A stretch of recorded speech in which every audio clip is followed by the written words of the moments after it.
We're back, people, and today we're breaking down film on Tua Tagovailoa versus the Jets after this Black Friday game. And this will be kind of a weird one to break down because 95% of this film is actually going to look great because he was very efficient outside of that horrible pick six. The pick six is really just going to hurt that game now before someone freaks out at me in the comments. I'm not saying take away that play. It happened, and it definitely counts, but you can't take away the rest of the game either because he actually looked... I feel better about him in this game than I do the Raiders game. It just so happened that that one horrible play he had just came at the worst possible time, worst situation, and had the worst outcome. Because usually Tua plays like this, actually. Like, he usually plays really well, has like one big negative play, which is pretty normal for a quarterback. His one big negative in this game was just a really bad one. Got to limit that for sure. But outside of that, like, against a very tough Jets defense on the road, I actually feel pretty good about what the offense did. They even left a touchdown on the field on the first drive, drop touchdown. They were moving the ball pretty well, and they were sustaining drives, which I think is huge. They're running the ball decently, converting third downs, and having long, sustained drives. Usually on their drives, they're scoring very quickly. It allows your defense to get a lot of rest, and this is stuff you need to be able to do late in the games, late in the season specifically, to close games out. I think that's very important. So while I do think, people are overreacting a little bit to the turnover thing, because I think 2 out of the 3 turnovers in this game were kind of non-factors. Not all turnovers are like equal like that. The pick six is horrible, about as bad as a turnover as it gets. As we'll get to, we'll break it down. The other interception I actually don't have problems with. We'll break that one down too. I'm not going to show the fumble. It's pretty much a non-issue to me. You had a missed handoff with a practice squad running back late in the game when it didn't matter. So I think context is important. But outside of that, like, a lot of these plays will be pretty positive because that was how most of the game went, is just the big negatives will take away from a lot of that. So got to clean that stuff up. But I do actually feel better about the offense after this game than the Raiders game. Here on like a third and short situation, if you saw my preview video, the Jets love to play cover one in these situations. And I was like, if the Dolphins are going to take a shot, this is the plays to do it. And I love that they were going to just do these slot fades. Getting Tyreek Hill on DJ Reed right here in the slot just gives them so much more room to work with to the outside, make these throws. And they did this twice, one versus Sauce, one to Tyreek here, and it worked perfectly. Tua dropped this like a perfect ball in both situations, and Tyreek Hill and Jalen Waddle did a great job. This one, Hill, obviously, creating enough separation. Could have been even a touchdown. He kind of gets banged up on this play too, which sucks. But both had 100-yard games, huge performances from them. Lots of positives to take away from this game. Some concerns to have for sure, but I actually do feel better about the offense after this game. Just thinking about it as a whole, that one big pick six really, makes it negative, but I do like what I saw for the most part. They had a nice drive, just converting, dink and dunk down the field, do some nice little jet sweeps, run the ball solidly, get down here, and then on a 4th down, I do not love the play call, to be honest. I don't like throwing these fades. Now, it should have been completed. Tyreek Hill won his rep off the ball, creating enough separation for Sauce, and Tua threw a perfect pass. Tyreek just dropped it. So hard to like super blame McDaniel. I just don't love throwing this specific play. I think it's a pretty low percentage play, and even though Tyreek's very good, it's tough to throw. Like, that's an absolute dime too, and they're going to give credit to Sauce for a breakup, but that's just a straight up drop on Hill's part. A little bit of holding there, but whatever. Sauce doing his thing, but it was nice to see the Dolphins had pretty good success moving the ball. Like, the Jets defense, especially being on the road, they didn't have a ton of procedural issues. There was a couple times where they got the snaps in late. They had to use a timeout, which you got to clean up, but overall not a ton of penalties. They were pretty clean. I like to see that because usually they struggle on the road, and a lot of quarterbacks have struggled specifically against this. I think, that pick six is just really going to, hurt the big stat line. But if you look at the rest of the game process-wise, I think, you're looking at some pretty good stuff that you can build off of, especially when you're playing lesser defenses. It's one of my favorite Tua plays, actually. Jets playing some quarters here, play action off the fake toss, and you can just see him get through his reads here and, like, really time. Everything's up here with his rhythm. His feet are tied with his eyes. Fake play action, nothing there with Tyreek. Come back. You just watch his eyes here and look at his eyes with his feet. Boom. Doesn't like what he sees there. Comes back across here.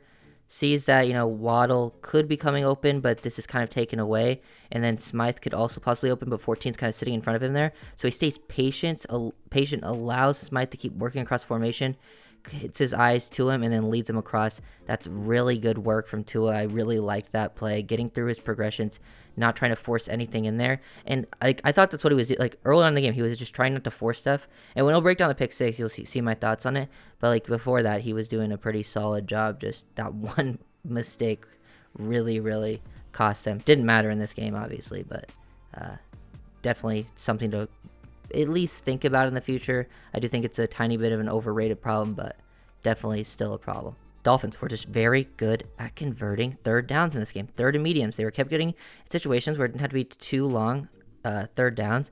And it wasn't always like perfectly smooth either. Usually on these plays, it's like everything with timing and anticipation. I know the Dolphins can do that. I've seen them do it hundreds of times this season, last season. It's nice to see, like, his first read's not there, come off of it, find Waddle, step up, ball might even come out a slightly bit late compared to what Tua usually does, and they're still able to convert.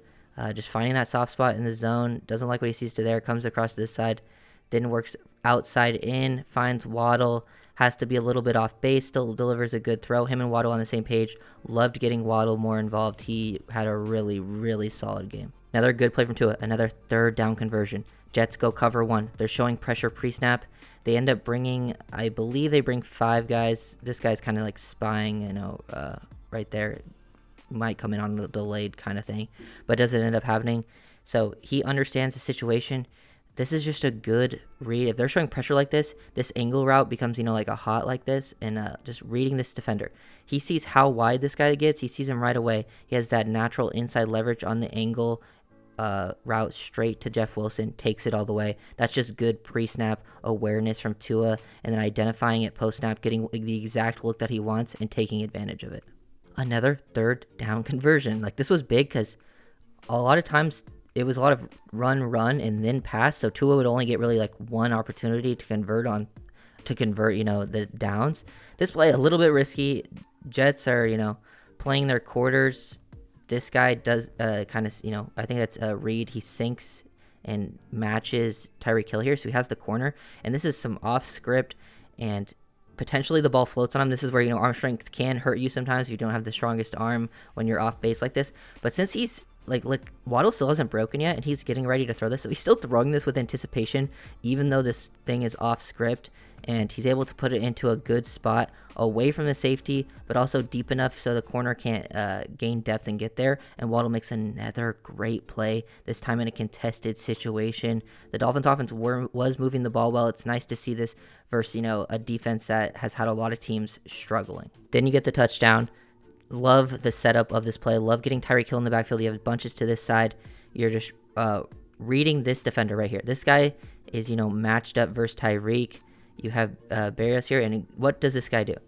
He goes over the top. He sees him go over the top of this right here. If he goes underneath, you want Hill to keep it up and go to the wheel back of the end zone. But once he works over the top, you just throw it quick out into the flat to Tyreek Hill, and now he has all this space, literally 3 yards, to make a DB miss and get in the end zone. Love the set of that play. You get the ball into the hands of your best playmaker, and then Tyreek's able to make up for it. Good, quick read and decision by Tua on that specific play. All around, like that play called down in the red zone, getting, your best playmaker that much room to work with, with, only 5-ish yards to score. That's some good work. One of the things I did like the most about this game is it was pretty different with how they were moving the ball compared to usually. This type of play is what their bread and butter is. Nice to still see them doing it, but it was a lot less common in this game. They did, do some seam rail slide RPOs. That stuff didn't work too well. You can tell they made adjustments. They ran the ball. They won in different ways in the passing game, running some slot fades and stuff like that. But they're still able to do this, which is nice to see. The play action, hit your back foot, throw a ball with anticipation. Good job. He sees 57 to the inside. Him and Waddle just being on the same page. Waddle snaps his head back, sees, this help to the inside, sees that Tua is trying to, slow him down, keep him in that window. So they make a nice adjustment. Everything there, very good. Nice to see, clearly understanding. He gets 57 to pull down just enough, but he doesn't want to throw it into all those defenders. So they just sit that, glance route down. Very, very nice work from him and Waddle. The chemistry in this game was really, really showing. Now we're here. Was not avoiding it. I'm just going in order, guys. Now they get the quarters look from the Jets, and I'll say this. It was just a bad play. First of all, this is usually this is sort of when you're aggressive like this as a team, this stuff can happen. Looking at this from the coaching perspective, they did not have to. Because they only had one timeout left. They stopped him on 3rd and 1, made it 4th and 1. Clock was still running, and they used their timeout. To me, it was usually I'm all for it. I even said, like, I actually wouldn't have used a timeout. I said that to my dad, like, just let the clock run out. The Jets are most likely to score off, like, a fumbled muff punt or a turnover, and that is exactly what happened. So I wouldn't have done that specific situation, so I didn't love that. And then also, because they're usually so aggressive, Tua was actually trying not to be aggressive here in this specific situation, because he could have thrown, the glance, the slant, which had an opportunity, but I think, he saw this guy in that throwing lane. He could have thrown it behind him, but the safety is there, doesn't want to maybe get Tyreek crushed. But he had an opportunity to complete that. He tries to go away from it and then just throw it into the flat and just makes a poor decision to even make this throw. I guess maybe he thought he had that out there. Maybe he never even saw this defender. Not quite sure. He was trying to look him off, so maybe he just didn't see him late. Poor decision. Should have never thrown it. And if he is going to throw this, he has to put a lot more air on it and throw it to, like, the sideline, because, like, I've seen him, like, do that type of thing before. We'll go back to the other angle where maybe that flat defender underneath has, like, the play to jump this. But if you're going to throw this ball has to be, like, with a lot of air towards the sideline, because then, the corner has no chance to get there and you could complete it or just be incomplete, which is something. Just, you pay for the aggressiveness sometimes with your offensive play calls, trying to get, like, they even came out aggressive after this, which is insane, with only like a minute left, no timeouts after throwing the pick six. I mean, I do respect it. That's just, that's how they get a lot of big plays, but sometimes they can also have some big negatives. That's just the nature of the game. Terrible decision by Tua, and it takes away from the rest of the game that he played. That was so great, because I'm, like, watching the film, like, oh, it's just good play, great play, good play, good play, terrible play. And then it's just that, and the terrible play was such a negative impact for the game. I mean, it didn't matter because of how the rest of the game went. But this is something that could happen in the future. It could really cost them. I don't think it's going to be a super common thing. I don't think, like, his turnover rate is, like, super high, at least, like, considering the context. Like, a lot of his fumbles are not even his fault. Some are on the running back, some are on the center, some are his fault. But it's, like, a mixed thing. The interceptions, like, I don't think he has, like, a super high rate. It's, like, not throwing a lot more than the normal for the rest of the league for the amount of throws that he makes.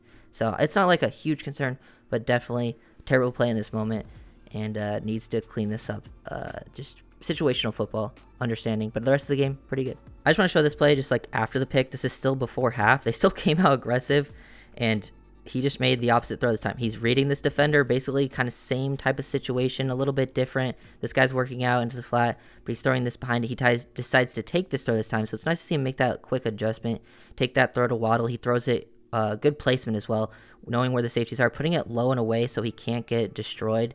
That's actually a very nice play, quick decision making from Tua. I like that, but I still don't know if I would have been aggressive in this situation just because they had no timeouts.